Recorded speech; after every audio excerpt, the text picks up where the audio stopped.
अकोले शहरात माणुसकीला लाजवेल अशी घटना घडली असून पैशाच्या वादातून राजू राऊत या इसमानं संजय परदेशी यांच्या हाताची बोटं स्वतःच्या तोंडात घेऊन दातांनी तोडले असल्याची भयंकर घटना घडली आहे। अकोले शहरातील कुंभारवाड्यामध्ये राजू बाळासाहेब राऊत, सोमनाथ बाळासाहेब राऊत, सुरेश बाळासाहेब राऊत यांनी चहा व्यावसायिक असलेल्या किरण संजय परदेशी, संजय नथुराम परदेशी यांना मारहाण केल्याची घटना घडली आहे। संजय परदेशी व राजू राऊत यांचा बुधवारी पैशाच्या देवाणघेवाणीतून वाद सुरू होते। यावेळी बाळासाहेब राऊत यांचा किरण परदेशी यांना फोन आला।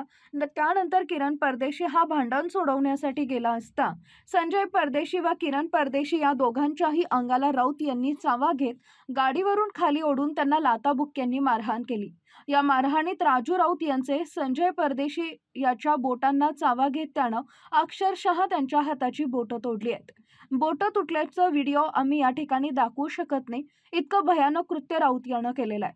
अकोले पोलीस ठाण्यात ऋतुजा किरण परदेशी यांनी फिर्याद दिली असून आरोपी राजू बाळासाहेब राऊत, सोमनाथ बाळासाहेब राऊत, सुरेश बाळासाहेब राऊत यांच्यावर भारतीय दंडसंहिता कलम BNS 2023 नुसार 117(3), 115(2), 352, 351(2), 351(3), 35 या कलमांखाली गुन्हे दाखल करण्यात आले आहेत।